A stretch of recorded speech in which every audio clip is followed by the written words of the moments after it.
Hi everyone, welcome to Elif's Kitchen. Today I want to share the recipe of Quince jam.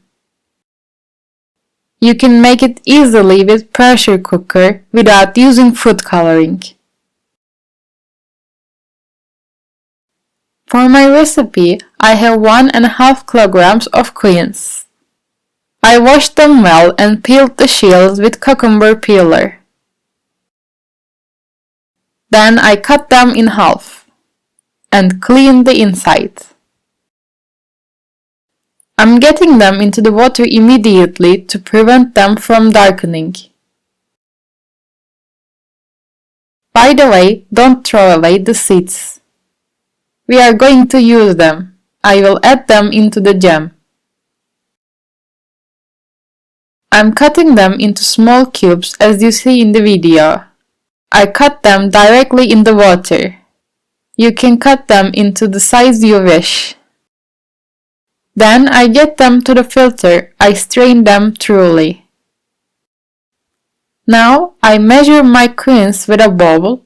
I'm pressing firmly. I'm taking them into the pressure cooker.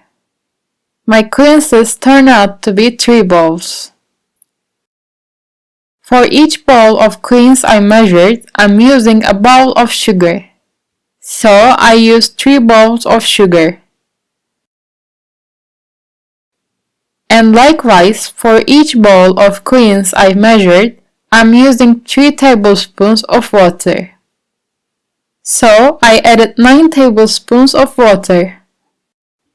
Now I add 10 or 15 quince seeds and 6-7 cloves.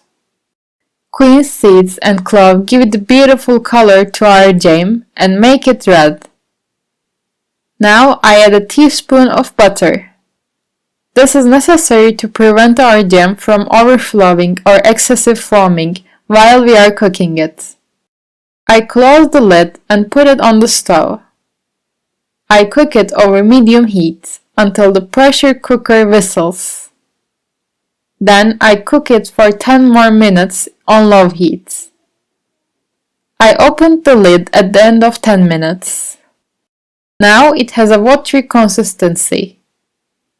We are adding 2 tablespoons of freshly squeezed lemon juice. I forgot to add it in the video, so please don't forget.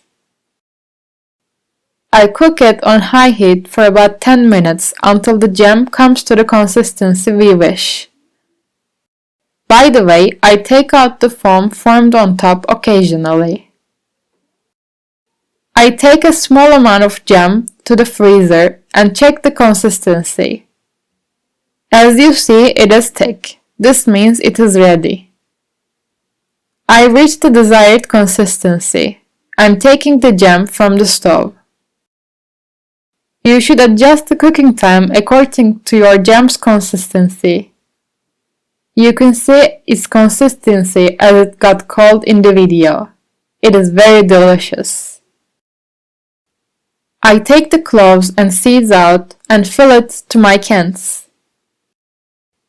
I hope you enjoy it. I'm waiting for your likes and comments. Thanks for watching.